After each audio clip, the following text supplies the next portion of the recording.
আসসালামু আলাইকুম ওরহমতুল্লাহ। সুপ্রিয় শিক্ষার্থীবৃন্দ, আশা করি তোমরা সবাই ভালো আছো। এই ভিডিওটা তৈরি করছি অষ্টম শ্রেণীর শিক্ষার্থীদের জন্য। 2024 সালের অষ্টম শ্রেণীর ইসলাম শিক্ষা বইয়ের পঞ্চম অধ্যায় জীবনাদর্শ এর পঞ্চম পর্বে আজকে আমরা দেখব 151 পৃষ্ঠার দলীয় বা প্যানেল আলোচনা। শিক্ষার্থীরা যারা এখনও অন্যান্য বিষয়ের ভিডিওগুলো দেখোনি তারা আমাদের চ্যানেলের প্লেলিস্ট অপশন থেকে ঘুরে আসতে পারো। সেখানে অষ্টম শ্রেণীর বাংলা, ইংরেজি, গণিত, বিজ্ঞান, ডিজিটাল প্রযুক্তি, স্বাস্থ্য সুরক্ষা, জীবন ও জীবিকা, ইসলাম শিক্ষা, শিল্প ও সংস্কৃতি এবং ইতিহাস ও সামাজিক বিজ্ঞান প্রত্যেকটা বিষয়ের জন্য আলাদা আলাদা করে প্লেলিস্ট তৈরি করা আছে। তোমাদের যে বিষয়ের ভিডিও দরকার খুব সহজেই তোমরা এখান থেকে দেখে নিতে পারবে। হজরত ফাতিমা রাদিয়াল্লাহু তাআলা আনহা পরিচয়। হজরত ফাতিমা রাদিয়াল্লাহু তাআলা আনহা ছিলেন মহানবী সাল্লাল্লাহু আলাইহি সাল্লামের আদরের কনিষ্ঠ কন্যা। হজরত আলী রাদিয়াল্লাহু তাআলা আনহুর স্ত্রী। তার উপাধি ছিল জাহরা। তার মাতা ছিলেন হজরত খাদিজা রাদিয়াল্লাহু তাআলা আনহা। তিনি 605 খ্রিস্টাব্দে জন্মগ্রহণ করেন। হজরত ফাতিমা রাদিয়াল্লাহু তাআলা আনহার শারীরিক অবয়ব, কথাবার্তা, স্বভাব প্রকৃতি ও চলাফেরার ধরন ছিল অবিকল রাসূলুল্লাহ সাল্লাল্লাহু আলাইহি সাল্লামের মতোই। এই মহিয়সী নারীর যাপিত জীবন সকল মুসলিম নারীর জন্য অনুসরণীয় আদর্শ। তিনি জান্নাতি নারীগণের নেত্রী হবেন। হজরত শাহজালাল রহমাতুল্লাহ সাল্লাম। হজরত শাহজালাল রহমাতুল্লাহ সাল্লাম ছিলেন একজন কামেল ওলি। তিনি একজন হিদায়াতের পথপ্রদর্শক, আধ্যাত্মিক সাধক এবং ইসলাম প্রচারক ছিলেন। হজরত শাহজালাল রহমাতুল্লাহ সাল্লাম 671 হিজরি মোতাবেক 1271 খ্রিস্টাব্দে ইয়েমেনে জন্মগ্রহণ করেন। তিনি সেখানেই প্রতিপালিত হন। তার পিতার নাম মাহমুদ।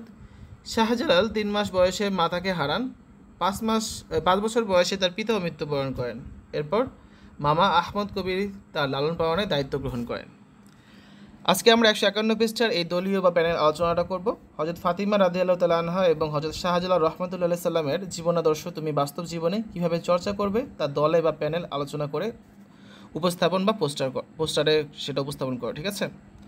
তো প্রথমে আমরা দেখি হজরত ফাতিমা রাদিয়াল্লাহু তাআলা আনহার জীবনাদর্শ আমি যেভাবে বাস্তব জীবনে চর্চা করব। 1. হজরত ফাতিমা রাদিয়াল্লাহু তাআলা আনহা ঘরের সব কাজ নিজে করতেন। আমিও ঘরের সব কাজ নিজে নিজে করব। 2. তিনি রাজ্যিক ইবাদত করতেন। আমিও রাজ্যিক ইবাদত করব। 3. তিনি প্রায়ই রোজা রাখতেন। আমিও তার অনুরূপ রোজা রাখব। 4. তিনি গরিব দুঃখীদেরকে অতিমাত্রায় দান খয়রাত করতেন। আমিও বেশি বেশি গরিব ও অসহায়দের দান খয়রাত করব। 5.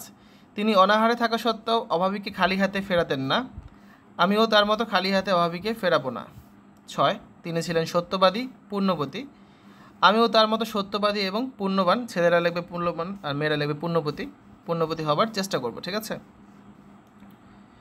এরপর দেখো হজরত শাহজালাল রহমাতুল্লাহ সাল্লামের জীবনাদর্শ আমি যেভাবে বাস্তব জীবনে চর্চা করব। 1. হজরত শাহজালাল রহমাতুল্লাহ সাল্লাম কুরআন হাদিস সহ ইসলামের মৌলিক শিক্ষা গ্রহণ করেন।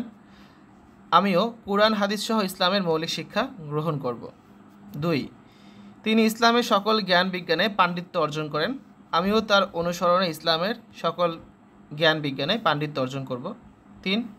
তিনি আল্লাহর দ্বীনের প্রচারক ছিলেন। আমিও আল্লাহর দ্বীনের প্রচারক হব। 4. তিনি রাজা গৌর গোবিন্দের অত্যাচারের বিরুদ্ধে রুখে দাঁড়ান। আমরাও অত্যাচারী জালিমদের অন্যায় অত্যাচারের বিরুদ্ধে রুখে দাঁড়াব। 5. হজরত শাহজালাল রহমাতুল্লাহ সাল্লাম আদর্শ জীবনের অধিকারী ছিলেন। আমরাও তার মতো আদর্শ জীবনের অধিকারী হব। 6. তিনি অসাধারণ মাধুর্য ও উন্নত চরিত্রের অধিকারী ছিলেন। আমরাও তার মতো উন্নত চরিত্রের অধিকারী হওয়ার চেষ্টা করব। 7.